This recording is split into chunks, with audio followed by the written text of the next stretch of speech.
Welcome to the AI and Corpus-aided self-directed interactive English pronunciation training course. We covered segmentals in the last session. Now let's move on to suprasegmentals.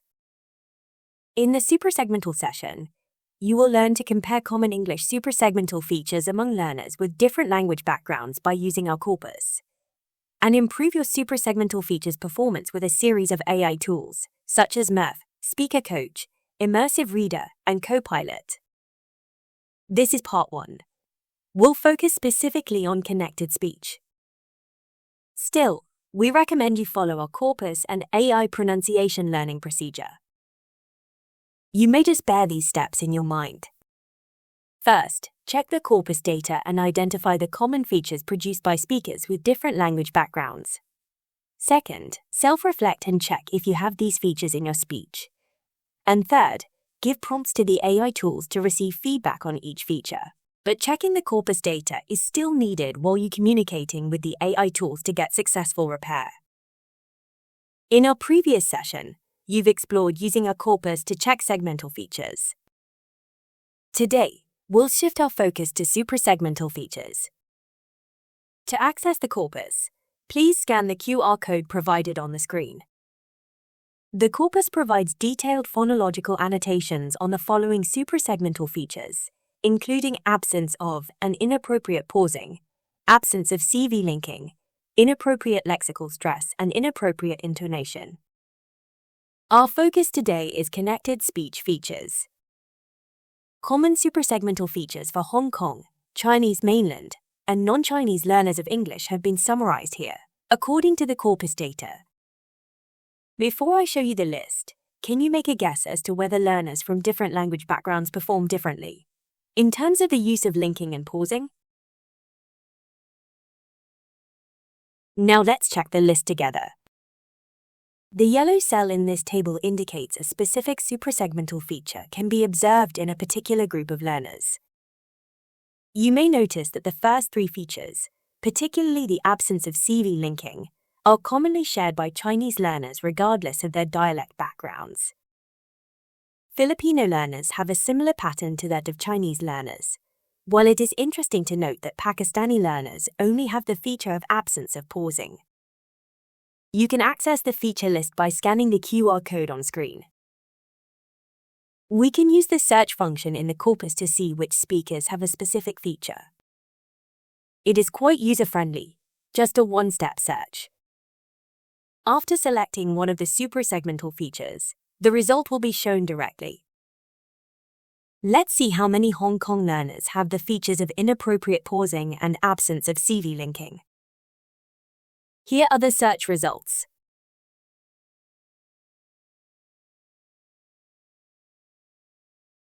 These features were analyzed focusing on 5 specific sentences from learners' performances in a passage reading aloud task. Before I show you the marking scheme, please try reading the following 5 sentences first. Here are the suggested pausing. Any CV linking you can identify? Here are the suggested CV linking. The marking scheme is available on each speaker's data page for passage 1. In addition to in-text annotation, this corpus also provides graphic illustration for suprasegmental features. In the graphic annotation, you can obtain information of linking, pausing, lexical stress, and intonation. For example, this Hong Kong learner has 2 inappropriate pauses. Let's listen to the recording. Most native speakers of English can, for example, recognize people from France by their French accents. Here is a recording of a Mandarin speaker. Will you manage to make progress, or will you just give up? So, 3 inappropriate pauses can be identified. Compared to the inappropriate pause frequently used by Hong Kong Cantonese and Mandarin speakers, pauses are rarely used by Filipino speakers during passage reading. Let's listen to the recording of a Filipino speaker together. Most native speakers of English can, for example, recognize people from France by their French accents. Some of you may think there is a pause between can and for, based on listening. But according to acoustic analysis, no pause is identified here. This raises a question we need to consider. To what extent is the presence or absence of a pause is acceptable? Now let's listen to the recording of a Hong Kong Cantonese speaker who failed to use CV linking. Why do people usually have an accent when they speak a second language? Here is another example of absence of CV linking. This one is from a Mandarin speaker. Why do people usually have an accent when they speak a second language? When it comes to learning English pronunciation, relying on just one sample is often insufficient. It is beneficial to expose ourselves to a variety of samples from native speakers. By doing so, we can explore different accents and find the one that suits us best for imitation and practice. So we suggest using advanced AI tools to generate additional sample recordings. Now let's listen to the recordings. Can you tell which two of the following recordings are from real people? Why do people usually have an accent when they speak a second language? Why do people usually have an accent when they speak a second language? Why do people usually have an accent when they speak a second language? Why do people usually have an accent when they speak a second language? Why do people usually have an accent when they speak a second language? Why do people usually have an accent when they speak a second language? So the first and the fourth recordings are from real people, while the rest are generated using a text-to-speech AI tool, Murf. Murf is a text-to-speech AI tool which offers a selection of 100% natural-sounding AI voices in 20 languages. By using Murf, we can generate tailor-made samples and imitate their pronunciation. Here is a demonstration video of how to use Murf. Let's watch it together. Today, I will introduce a human-like text-to-speech AI tool, which is called Murf. You can ask the tool to read aloud any paragraphs or passages. Please use this QR code to get access to this platform and create an account. Then, you can get access to the interface of this AI tool. Click Open Studio and then Create Project. You can enter the text that you would like to ask the tool to read and select a voice. You can choose languages, accent of the voice, male or female, and age groups. You can also choose the tone of this voice. For example, happy or sad.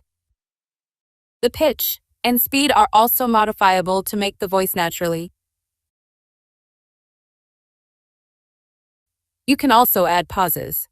For example, you can add a strong pause after a sentence and a medium pause when there is a comma. Let's look at an example. I selected the poem, When You Are Old by William Butler Yeats. I asked the AI tool to read this poem using a sad tone with a relatively lower speed. I also added suggested pauses. Then, click Generate Audio and play. Let's listen to the AI tool's production.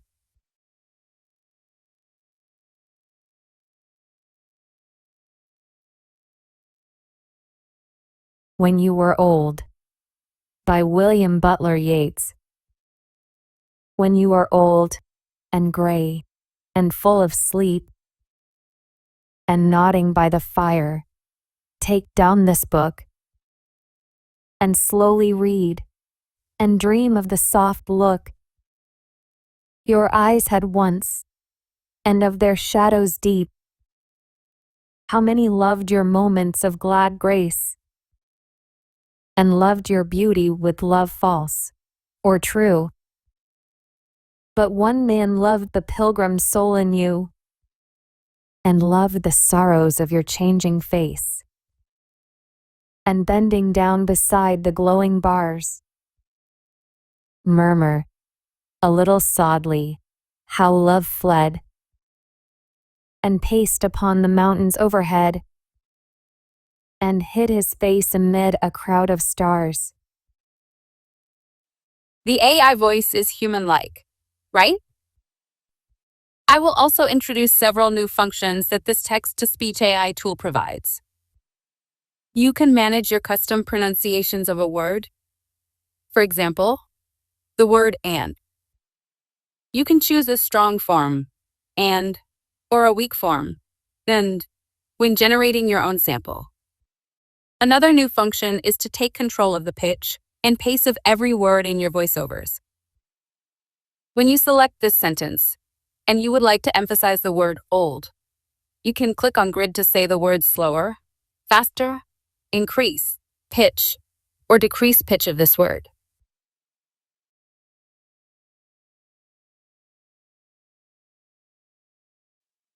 When you would like to practice your pronunciation, you can ask this tool to make a tailor-made sample and imitate. You wouldn't have expected it, but the voice in this video is generated by AI. Surprise! Thank you for your watching. We generated 2 samples for the sentence used in the corpus.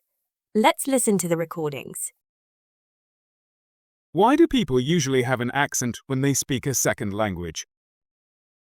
Why do people usually have an accent when they speak a second language? Do you notice the CV linking used by the 2 speakers? Let's just focus on these 2 instances containing CV linking. Have an accent. Have an accent. Have an accent. Speaker. Speaker. Speaker. You might find CV linking easier to manage in short phrases. However, in longer sentences, learners tend to pause where native speakers wouldn't, and this breaks up the natural linking. Here's an example from our corpus. First, please try reading this sentence on your own. Where do you think the pauses should go? Now let's listen to the learner's recording and see where she paused. This gave the boy so much pleasure that a few days later he tried exactly the same trick again. Here's how native speakers handle the same sentence. This gave the boy so much pleasure that a few days later he tried exactly the same trick again. This gave the boy so much pleasure that a few days later he tried exactly the same trick again. Now that we've heard how native speakers use pauses, we can use Murf to generate examples of longer sentences that follow the same pause patterns. Here is another sample, generated for the free speech task. Please pay attention to pauses, CV linking, and any other connected speech processes. In this November, I visited Osaka with my husband for 10 days. It has been 5 years since we last traveled, because of the pandemic. Therefore, we were so excited to be visiting our favorite country again. Now, it's your turn to use Murf to generate one sample recording of a short paragraph of the story that you prepared last session. You may follow the steps listed on the screen. In addition to Murf, we can ask Copilot to read aloud any texts for us, as introduced in previous sessions. After imitating the sample audio we just generated, let's now ask Copilot for feedback on CV linking. Please ensure you've logged in using your Microsoft account. If we simply give a prompt like, please identify any inappropriate uses of CV linking in the following speech, followed by your speech, you'll notice the response is unhelpful. The tool misunderstands CV linking as something other than a phonological feature. So we need to define CV linking at the beginning of our prompt. Here's an improved version. But please be aware that some responses may still be incorrect. Keep refining the prompt, and you'll see the feedback accuracy improve. At the end of the session, we'll introduce another generative AI chatbot, Doubao. Considering some learners may encounter access restrictions with Copilot or ChatGPT, Doubao serves as a freely accessible alternative with similar functionality. You can give the same prompt as we used with Copilot. Please identify any inappropriate uses of CV linking in the following speech, then read the selected sentences. Let's look at the feedback from Doubao. It correctly interprets CV linking as a phonological feature, but the actual feedback is still incorrect. Interestingly, the responses vary each time you try. Therefore, always review the feedback critically. While a corpus primarily analyzes CV linking, the speech data also contains examples of appropriate and inappropriate use of other connected speech processes, such as elision and assimilation. You can apply the same corpus and AI-aided approach we've demonstrated to practice these features as well. That's the end of the session. Thank you